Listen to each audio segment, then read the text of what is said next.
Hello students, welcome. आज हम पढ़ेंगे इंट्रोडक्शन टू एनालिटिकल केमिस्ट्री। ठीक है, इंट्रोडक्टरी पार्ट देखेंगे एनालिटिकल केमिस्ट्री का। अब जैसे कि हमने केमिस्ट्री के ब्रांचेस इसके पहले बताए थे कि ऑर्गेनिक केमिस्ट्री होता है, इनऑर्गेनिक केमिस्ट्री है, फिजिकल केमिस्ट्री है, ठीक है, बायोलॉजिकल केमिस्ट्री है जिसको बायोकेमिस्ट्री भी बोल सकते हैं, और एक होता है एनालिटिकल केमिस्ट्री। एनालिटिकल केमिस्ट्री में हम एनालिसिस करते हैं, ठीक है। तो एनालिटिकल केमिस्ट्री का आज इंट्रोडक्टरी पार्ट देखेंगे, जिसमें सबसे पहले क्या बात करते हैं कि एनालिटिकल केमिस्ट्री जो होता है, ठीक है, एनालिटिकल केमिस्ट्री ये इन्वेस्टिगेट करता है। एनालिटिकल केमिस्ट्री इन्वेस्टिगेटेड, ठीक है, ये इन्वेस्टिगेट करता है। क्या बात इन्वेस्टिगेट करता है कि जो कंपाउंड्स हैं या मिक्सचर ऑफ कंपाउंड है या फिर सब्सटेंस कह सकते हैं, तो वो पर्टिकुलर सब्सटेंस में एलिमेंट्स का कंपोजिशन किस टाइप से है। ओके, एलिमेंट्स से कंपाउंड बनता है, कंपाउंड से मिक्सचर। तो सब्सटेंस जो है उस सब्सटेंस में एलिमेंट्स का कंपोजिशन किस तरह से है वो इन्वेस्टिगेट कहा होता है एनालिटिकल केमिस्ट्री में। ओके, तो analytical chemistry investigated the composition of element, ठीक है, composition of element in the substance, ठीक है, इन दैट सब्सटेंस। तो सब्सटेंस में एलिमेंट किस तरीके से कंपोज है उसका कंपोजिशंस एनालिटिकल केमिस्ट्री में पता चलता है, ठीक है।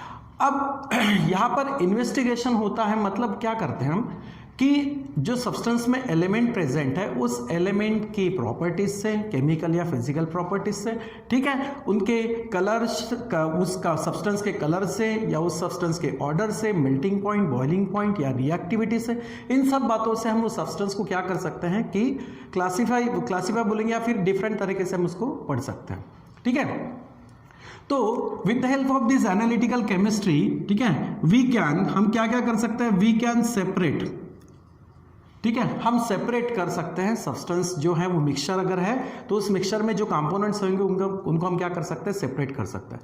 तो सेपरेशन हो सकता है, ठीक है, सेपरेशन होगा मतलब क्या होगा, यानी प्रेसिपिटेशन हो सकता है, ठीक है, या डिस्टिलेशन मेथड से सेपरेट किया जा सकता है। तो सेपरेशंस हम कर सकते हैं। दूसरा, सब्सटेंस को हम आइडेंटिफाई कर सकते हैं, ठीक है, उस कंपाउंड को हम आइडेंटिफाई कर सकते हैं। अब आइडेंटिफाई कैसे होगा कि डिफरेंट कलर से हम उसको आइडेंटिफाई करेंगे या डिफरेंट ऑर्डर से, मतलब स्मेल से, मेल्टिंग पॉइंट या बॉइलिंग पॉइंट में हम उनको डिफरेंस बता सकते हैं। रिएक्टिविटी उन कंपाउंड्स की कैसी है, लो है, हाई है, ठीक है, उस तरीके से हम उनको कंपेयर कर सकते हैं। तो we can identify that compound, ठीक है। And third point is that quantify, ठीक है, क्वांटिफाई ऑफ मैटर। तो मैटर या सब्सटेंस को हम सेपरेट कर सकते हैं, आइडेंटिफाई कर सकते हैं, उसी तरह से क्वांटिफाई भी कर सकते हैं। मतलब उस मैटर में जो एलिमेंट्स प्रेजेंट हैं वो कितना उनका क्वांटिटी है या कितना उनका प्रोपोर्शन है, इस बात को हम कैलकुलेट कर सकते हैं। Okay, so this analytical chemistry help us to separate, to identify and to quantify the matter. Okay, अब एनालिटिकल केमिस्ट्री एक्चुअली क्या प्रोवाइड करती है।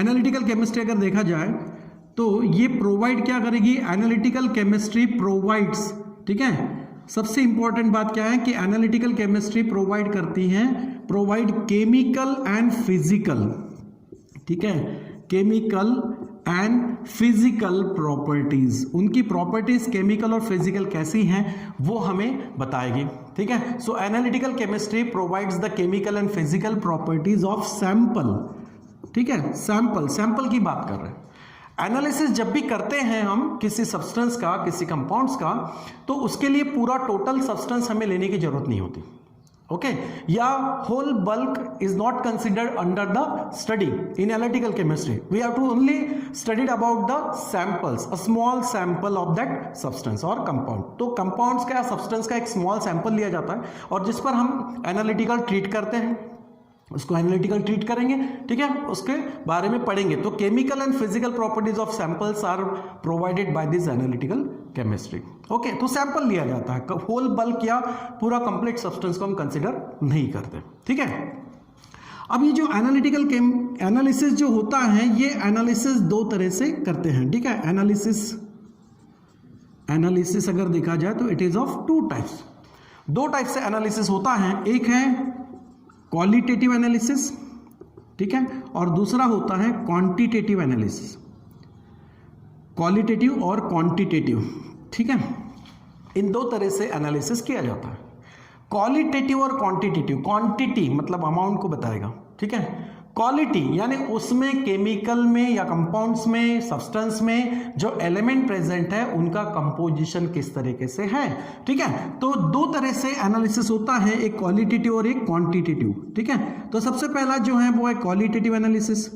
अब क्वालिटेटिव एनालिसिस में क्या पता चलेगा, क्वालिटेटिव एनालिसिस से हमें पता चलेगा कि कंपाउंड्स या सब्सटेंस में एलिमेंट का कंपोजिशन किस तरीके से है, ठीक है। So qualitative, in qualitative analysis, और qualitative analysis is used to determine, ठीक है, ये हमें क्या डिटरमाइन करके देगा, to determine the composition of element.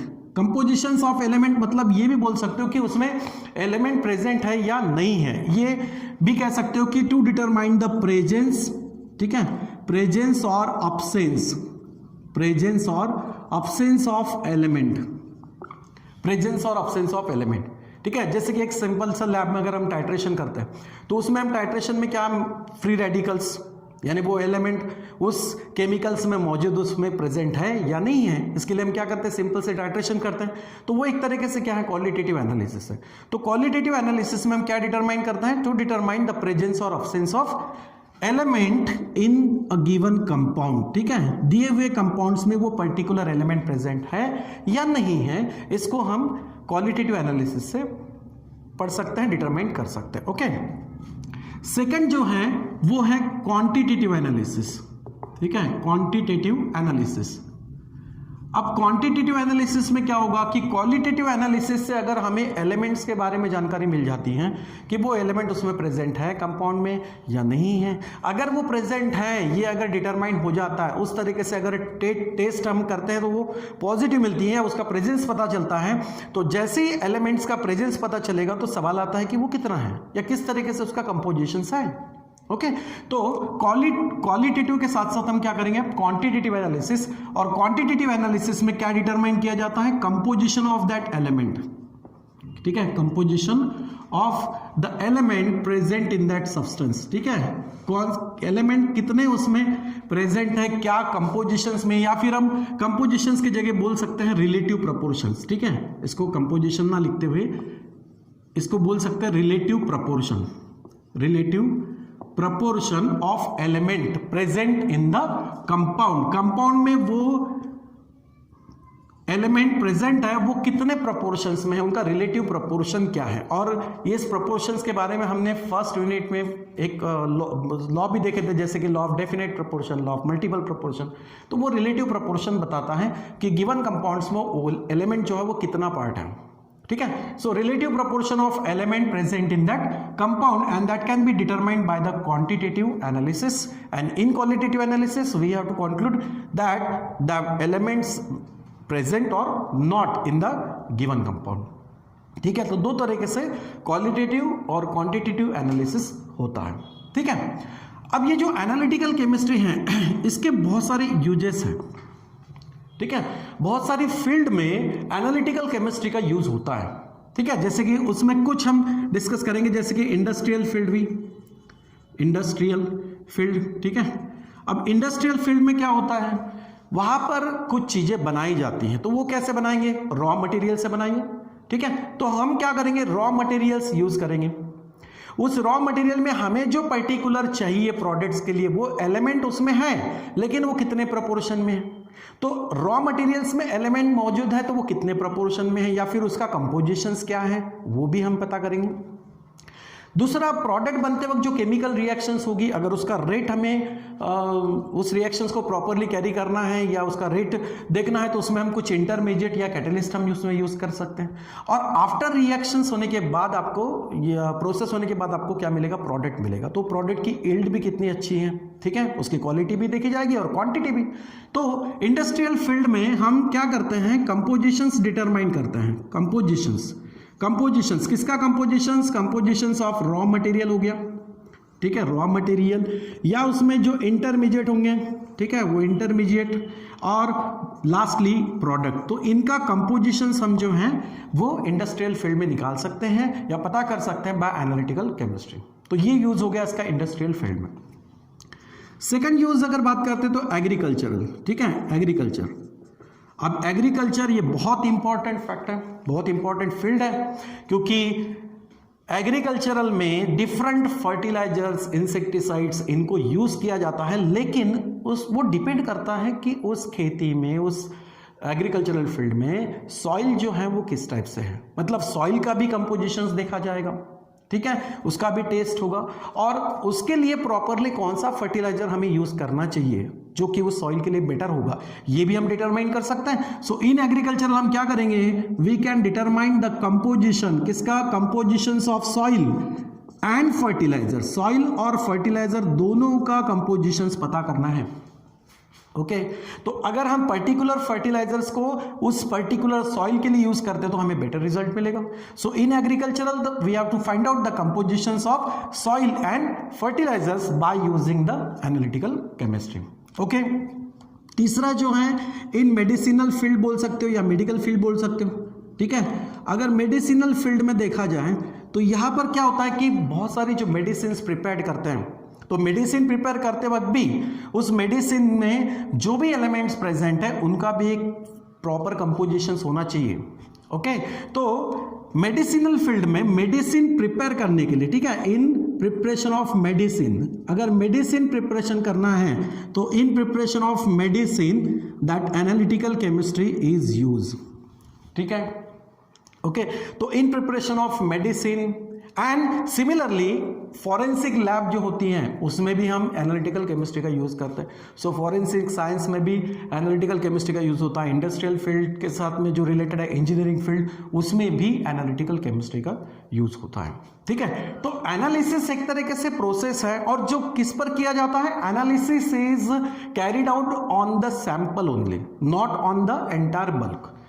पूरे होल बल्क को, पूरे टोटल बल्क को हम कंसीडर नहीं करेंगे।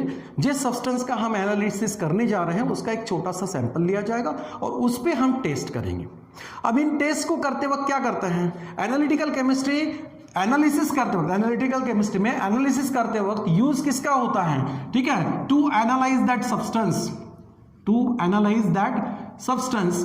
सब्सटेंस को एनालाइज करते वक्त, ठीक है, सब्सटेंस को एनालाइज करते वक्त हम क्या यूज करते हैं, एक्चुअली यूज द इंस्ट्रूमेंट, ठीक है, use instruments and proper method. एक प्रॉपर मेथड और इंस्ट्रूमेंट का हम यूज करते हैं किसी भी सब्सटेंस को एनालाइज करने के लिए। और इंस्ट्रूमेंट जो लैब में हम यूज करेंगे, ठीक है, जैसे कि टेस्ट ट्यूब हो गया, बीकर हो गया, या क्रूसिबल डिश हो गया, ठीक है, या स्पॉट प्लेट हुआ, तो ऐसे जो इंस्ट्रूमेंट्स हैं, बहुत सारे इंस्ट्रूमेंट्स हैं, ठीक है, जो ग्लासवेयर्स हैं, तो ऐसे कुछ इंस्ट्रूमेंट्स हैं। सेंट्रीफ्यूज जो है वो भी एक तरीके से इंस्ट्रूमेंट होता है जो कि सेपरेट करता है, मिक्सचर को सेपरेट कर देता है। तो ऐसे कुछ इंस्ट्रूमेंट्स और प्रॉपर मेथड को हम यूज करते हैं टू एनालाइज द सब्सटेंस। जब हम सब्सटेंस को एनालाइज करेंगे तो उसका यूज होगा, ठीक है। अब अगर खास तौर से जो हम सैंपल ले रहे हैं किसी सब्सटेंस का, वो सब्सटेंस का सैंपल मतलब क्या हो सकता है, इज ऑफ सॉलिड और लिक्विड। सॉलिड और लिक्विड का अगर एक स्मॉल सैंपल लेते हैं, ठीक है, एंड इन अ फ्यू ग्राम, और उसका अगर हम मास बहुत कम लेते हैं, ठीक है, इन फ्यू ग्राम, तो in few gram when we take the samples of solid and liquid then the analysis is called as, इस केस में एनालिसिस को क्या कहा जाएगा, the analysis is called as semi micro analysis, ठीक है, इसको क्या कहेंगे हम, सेमी माइक्रो एनालिसिस। ओके, और कब कहेंगे सेमी माइक्रो एनालिसिस, अगर वो सैंपल्स हम फ्यू ग्राम्स ऑफ लेते हैं तो। ओके, तो ये कुछ इंट्रोडक्टरी पार्ट है इसका, एनालिटिकल केमिस्ट्री का। ओके, नेक्स्ट क्लास में हम नेक्स्ट टॉपिक से फिर इसको आगे बढ़ाएंगे, ठीक है बेटा, चलो, थैंक यू वेरी मच।